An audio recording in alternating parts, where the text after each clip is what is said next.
As to what point does Israel's current military strategy become the very terrorism it professes to be fighting? And today, I'm beginning to ask myself that exact same question. Well, I'm now joined by Israeli spokesman Elon Levy. Elon Levy, thank you very much indeed for joining me. You heard my monologue there. I've said from the start of this conflict that I felt a real moral quandary, not about October the 7th. I'm crystal clear about the horror that happened there. I'm completely clear that Israel not only had a duty to its people to defend itself after that, but had a responsibility to do it. The question has always been in my mind, what is a proportionate response? And as we have this pause at the moment, thank God for the release of many of the hostages, it's also time for everybody to pause and ask some pertinent questions of Israel about what the real plan is here going forward. So let me start just by asking you, where does this go now? We've got a two-day extension to this pause. More hostages will come out, but it won't be all of them. In fact, Hamas don't even know where many of the hostages are. They're with other Islamic fundamentalist groups within Gaza. Netanyahu has already said, your Prime Minister, that he wants to pick up the attacks as soon as this pause is finished. But to what end and how far will you go? Israel's campaign now in response to the October 7th massacre is proportionate to the threat that we face. And that threat is a second October 7th, a third October 7th, the fourth million October 7th, exactly as Hamas is promising to do, to murder every man, woman, child in our country. We really wish we were not in this situation, Piers. And for many years, Israel has been putting off a possible campaign to topple Hamas, but the October 7th massacre left us no choice. It was the deadliest massacre of Jews since the Holocaust. It was the deadliest terror attack in world history since 9/11. And in response to that, our campaign is going to continue to destroy Hamas. This war will end with the end of Hamas because we cannot allow it to remain in power. And we know that the scenes on our screens are very difficult and we're doing everything we can to minimize civilian casualties. But everyone in Israel understands that the consequences of inaction would be too great to bear. Because we cannot leave Hamas in power and our hostages in Gaza. We cannot leave Hamas emboldened to continue attacking our people, to launch another murderous campaign like it did on October 7th with those barbaric acts that you have spoken so powerfully against, the burnings, the beheadings, the abductions. We simply cannot go back to 6 a.m. on October 7th. That will not happen. That massacre was the straw that broke the back of a very strong camel, and this war is going to end with the end of Hamas. Okay. How many Palestinians, including Hamas terrorists, have you so far killed?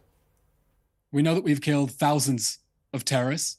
We know well, hang on. Let me ask you about that. So the Hamas-run health authority says it's over 14,000 people have now been killed.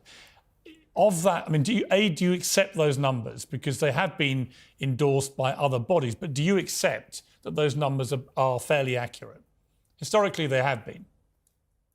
Hamas is the organization, the army of terror that on October 7th burned, beheaded, abducted people, and then lied about it to the entire international media. I understand that. So it is the opposite of a credible source. And I understand that, but do you accept, given that previous figures that they have given during the many years of this conflict about casualties have turned out to be pretty accurate, do you accept this is likely to be the range of people who've been killed? First of all, they haven't been proven accurate because historically Hamas never admits in the course of a war that its own terrorists are killed, and that only comes to light afterwards. I'll say what we know about the numbers, and we don't have exact numbers because, Piers, I can't tell you how many Israelis were murdered in the October 7th massacre because we still have dozens of body parts, dozens of body bags of unidentifiable human remains. So the idea that I can give you an exact number is not realistic, but here's what I can tell you.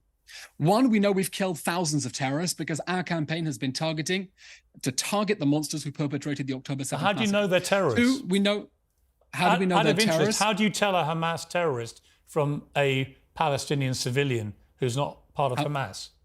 Hamas is making it very difficult to do that because we know that it's So how do you know you've killed thousands of them?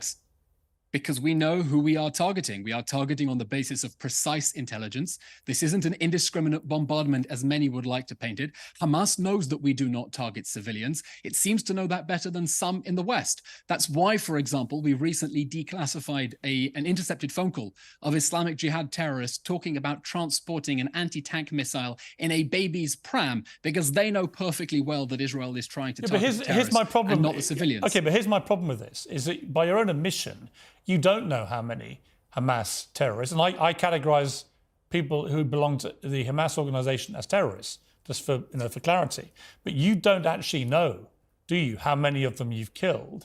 And by your own admission, just a few moments ago, you said that they make it incredibly difficult for you to work out who is a Hamas terrorist and who is a civilian. That seems to me part of the problem that you have with the optics of this to the wider world, is that they're seeing horrible imagery all day long. I mean, it's just the worst thing I've ever seen all over social media. The worst thing we've ever seen were the atrocities that Hamas perpetrated on October 7th. I'm just saying, I've not seen, thankfully, I've not seen what many journalists have seen, which is the 45-minute film of that. And I understand it's absolutely horrific. And I'm not making any comparison. I would not say anything is worse than that. So for the record, but the horrible imagery all day long, it is suggesting to people that there are thousands and thousands of women and a lot of children, maybe as many as 5,000-6,000 children now, have been killed by these airstrikes and now the ground attack. And I think the problem that you have, and I say this respectfully, the problem you have is that you don't actually know how many Hamas terrorists you're killing. I mean, if you're honest, you don't, do you? Piers, the sad fact is, everyone who has been killed in the Gaza Strip in the last month and a half would still be alive if Hamas had not launched this war with the October 7th massacre and then fought out of densely populated civilian areas that it has done its darndest to prevent people from evacuating in order to get to safety while we try to get them to safety. But I want to say something about the civilian casualties, because I think this is important. We know that we've killed thousands of terrorists. We know that Hamas is inflating the numbers. You don't actually know that. We believe... But that's my problem with this. You say you have, but when I push you for the details, you don't have them. And that Piers, for me, I still that's the tell problem. You exactly how many Israelis were murdered in the October 7th massacre. I understand that. Because we're still and that's counting horrific. Bodies. No, but I agree with you. That is utterly horrific that you still can't determine how many people were killed that day because of the horrors that were perpetrated. You and I are in complete agreement. But nor do you know how many of these Hamas terrorists you're killing. It could be that vast numbers of them, and we think there are around 35,000 perhaps in total, that vast numbers of them either disappeared into the tunnels and have been safely there ever since, or simply went south with the million or more Palestinian supposed civilians that went down there. Maybe a lot of them infiltrated that group and are down in the south. You don't actually know, do you, for sure? Piers, during the Afghanistan war, and I believe your brother, a real military hero, fought in that war, British military spokespeople could not have given you a running commentary in real time about exactly how many Taliban fighters were killed. During the Second World War, and I know your grandfather was a war hero who fought the Japanese to liberate Burma, the British Army could not have given a running tally of how many civilians were killed there or how many Japanese were being killed. These are facts that become clear when the fog of war clears. And what I can tell you is that when the fog of war clears, and the numbers become clear about the civilian to combatant ratio inside the Gaza Strip, and you compare that to other counter-terrorism wars fought by Western armies, like the British in Afghanistan, like the British in Iraq, like the British against Islamic State, that ratio is going to prove very firmly the extent to which the Israeli army has gone to try to keep civilians on the other side safe from the consequences of their own leaders' reckless and evil and barbaric attempts to try to keep them in harm's way. Piers, every civilian casualty is a tragedy. Civilian casualties are a feature of every war, and they are a feature of this war that Hamas began and that Hamas is forcing us to fight inside densely populated areas. That is true, but the reason I'm pushing you on it is simply because you say you've killed thousands of Hamas terrorists. And the reason I think this is such an important question is there have been reports that once this pause is over, that Israel intends to then attack in the south and may give further warnings to people that are out of certain areas, but will attack in the south and presumably destroy the areas that you attacked there, as you have done in the north, making it almost uninhabitable for people to return to. And all of this is part of Operation Get Rid of Hamas. But if the world doesn't know how much of Hamas you're getting rid of, but only sees day after day, hour after hour, images of children dead, women dead, innocent civilians caught up in this, then I think the global support for Israel is going to dissipate very quickly. That's why it's really important, I think, for Israel to be able to demonstrate to people that your mission is being accomplished. Because, otherwise you could be here in 6 months, a year, and the civilian death toll in Gaza could be over 100,000. And we might be having the same conversation where you're still not sure how many Hamas terrorists you've killed. That's the problem, it seems to me. Piers, I'm slightly surprised by this question because in the fog of war, no country, no military in the history of warfare could ever give you an exact running tally. I'm not for an exact number. The casualties, but I'm saying we know that we are targeting Hamas.